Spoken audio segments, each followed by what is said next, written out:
housing crisis because they want a housing crisis. Because property developers are making a mozza. See, the government doesn't release land.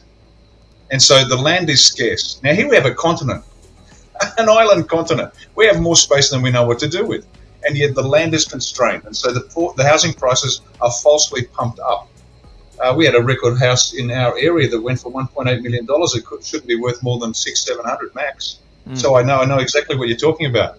So there's two parts of it. The availability of housing land, that's controlled by crooked governments, paid off by crooked property developers. That's it.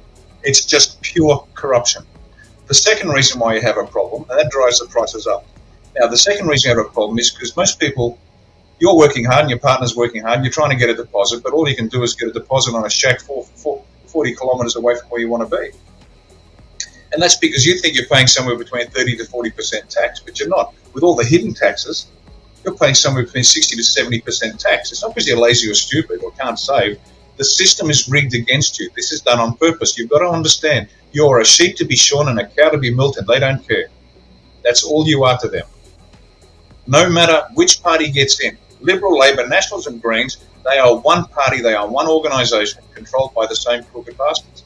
And that's why you're having difficulty. So what do we do about that? Well, in the first place, in terms of land, we open up land. Just open it up.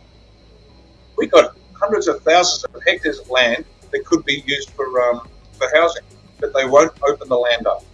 The next thing we do is we put money back in your pocket. Now, we have a taxation plan that there's a phasing in, but at the end of it, all you will ever pay is a 2% expenditure tax. Every other tax goes. The sales tax, the stamp duty, payroll tax, land tax, all of them gone. And effectively, everybody gets a 60 to 70 cent pay rise immediately. Now, the reason for that is simple.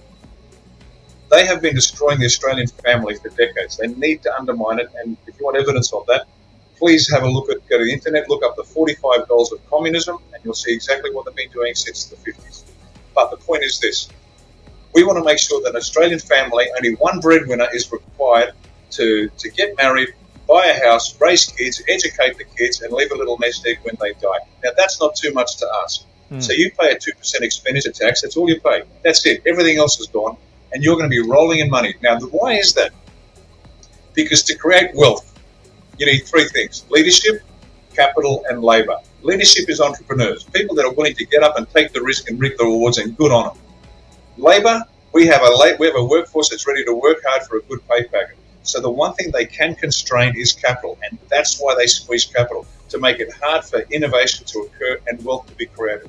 So we do those two things. We release the land and drop the tax to 2% expenditure tax, and all of a sudden the Australian economy will double and treble in record time because people will have the money to do what they need to do, and we've got the government off our back. And instead of taxing you and sending the money to somewhere overseas, that's where it's all going. It's not going back in a consolidated revenue so it can be used to build infrastructure. It never does. It just goes overseas.